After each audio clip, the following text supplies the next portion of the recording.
Everyone quotes this AI job statistic. But what if the most important number in the entire conversation about AI and our jobs is a complete misunderstanding? What if it's a ghost, a rumor that's taken on a life of its own? There is one number that gets quoted in almost every conversation about AI and jobs. You have heard it 100 times, maybe 1,000. It echoes in boardrooms, it's whispered in Slack channels, and it screams from the headlines: 70%. 70% of jobs will be automated, 70% of work will be done by AI. It shows up in news headlines, in LinkedIn posts from self-proclaimed gurus, in panic-inducing videos telling you your career is over. It's the go-to data point for consultants, for journalists, for anyone looking to make a bold prediction about the future of work. It has become so ingrained in our collective consciousness that it's treated as an undisputed fact, a law of nature. It is probably the single most cited statistic in the entire AI and work debate. And here is the problem: almost nobody quoting that number has actually read the study it comes from. Because when you do read it, when you go to the actual source, a 2017 report from the McKinsey Global Institute, and read what McKinsey actually wrote, you discover something shocking. The number means something completely different from how it is being used. It's not a lie, but it's a distortion so profound that it amounts to misinformation. The context has been stripped away, the nuance has been bulldozed, and the real, far more interesting conclusion has been completely ignored in favor of a simple, scary, and ultimately incorrect soundbite. Today I am going to show you exactly what that study says, word for word, and why the way this statistic is being thrown around is not just slightly off, but fundamentally misleading. We're going to put the original quote on screen and break it down piece by piece. This isn't just about correcting a statistic, it's about learning how to think critically in an age of AI-fueled anxiety. It's about separating the signal from the noise, and once you see it, you will never read an AI headline the same way again. Let us start with where the number actually comes from. The 70% figure traces back to McKinsey's 2023 report on the economic potential of generative AI. And here is the first thing that almost everyone gets wrong. The report does not say that 70% of jobs can be automated. Read that again, because the difference is everything. What the report actually says is that generative AI and other technologies have the potential to automate work activities that absorb 60 to 70% of employees' time. Not 70% of jobs, 70% of the time spent on activities. Those are two completely different claims, and the gap between them is where almost all the confusion and fear lives. Why does this distinction matter so much? Because a job is not a single activity. A job is a bundle of dozens of different activities. Think about almost any role. A marketing manager writes copy, but they also build relationships with clients, make strategic decisions, manage a team, sit in meetings, handle unexpected problems, and exercise judgment about what the brand should stand for. AI might be able to handle the copywriting part. That does not mean it can do the job.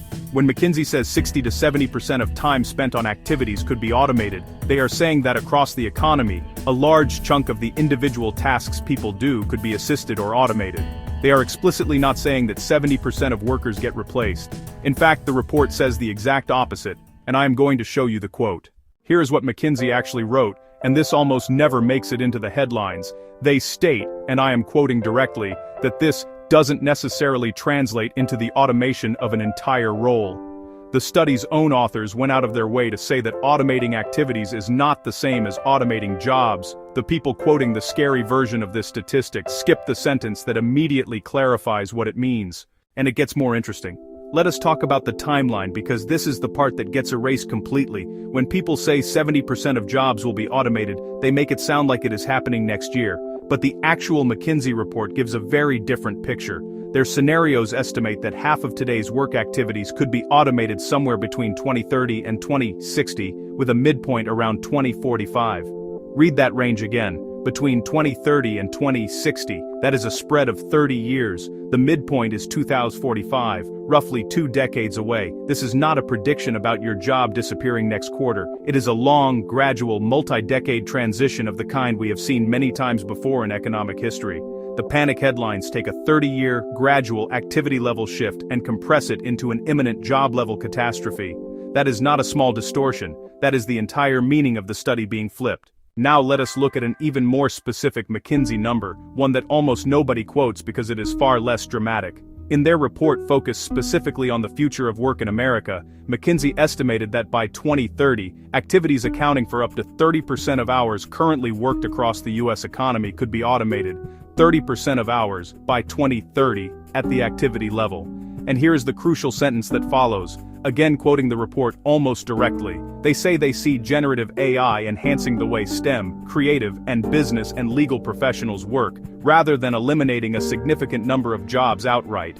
Enhancing, not eliminating. That is McKinsey's own framing, in their own report, and it is the polar opposite of the way the 70% number is weaponized online.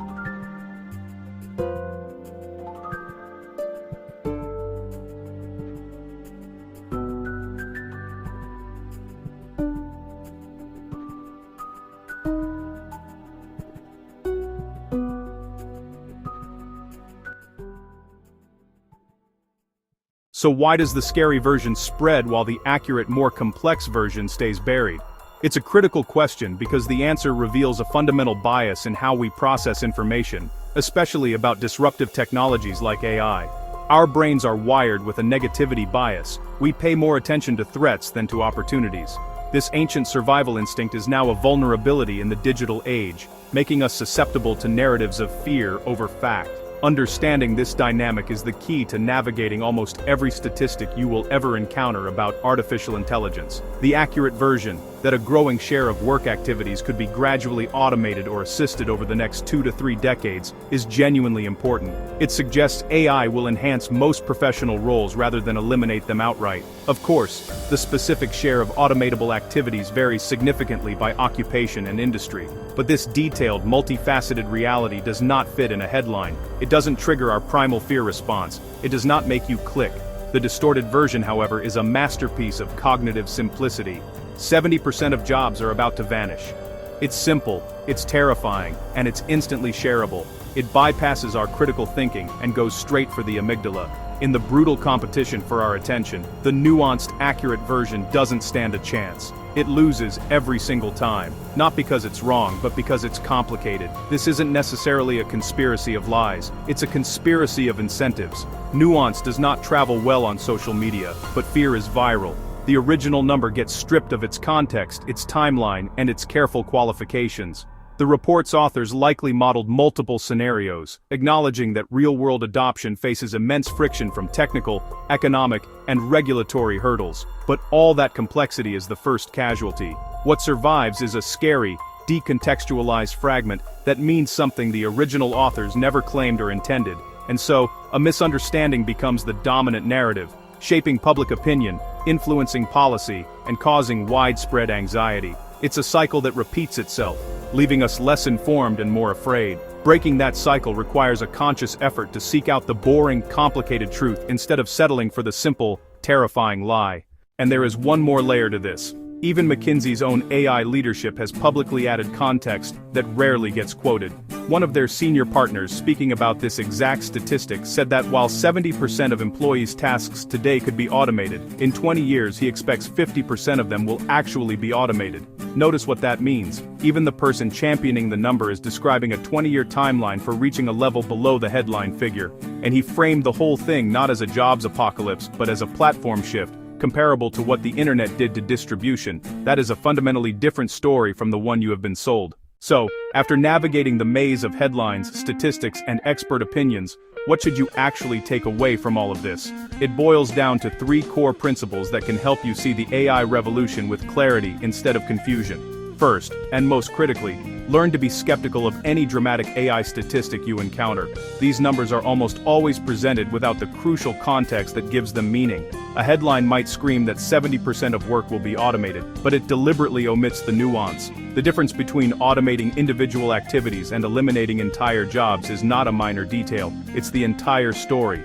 Similarly, the distinction between a 30-year technological transition and an overnight disruption is fundamental. One is a gradual evolution we can adapt to, the other is a cataclysm. Stripping away this context doesn't just simplify the number, it fundamentally changes what it means, turning a complex forecast into a misleading and often frightening soundbite. Second, recognize that the original McKinsey findings, and most credible research in this field, actually support a far more balanced and optimistic view than either the doomers or the hype merchants want you to believe.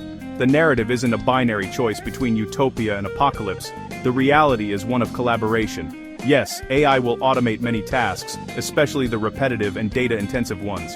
It will profoundly transform how most jobs are done, changing our daily workflows. but the studies themselves consistently describe a future of enhancement and gradual transition, not sudden mass elimination. They paint a picture of humans augmented by AI, freed up to focus on creativity, critical thinking, and interpersonal connection, the very things that machines can't replicate. And third, understand that the most valuable skill you can develop in this era of exponential change is not coding, nor is it panic. It is the discipline to maintain your intellectual sovereignty. This means cultivating the ability to go directly to the source, to read what was actually said in a study or report, and to think clearly and independently while everyone around you is caught in a storm of emotional reactions to a distorted headline. This skill, the ability to replace fear with curiosity and outrage with analysis, is what will separate those who are swept away by the tides of change from those who learn to navigate them. It is your single greatest asset in the age of AI. That habit, reading the actual study instead of the scary summary, is one of the most valuable things you can build. It is exactly what this channel is here to do with you every single week, cutting through the noise to find what is actually true, without the doom and without the hype. If that kind of clarity is useful to you, subscribe and hit the bell. And tell me in the comments, what other AI statistic have you seen thrown around that you suspect is missing its context? I read every single one. See you in the next video.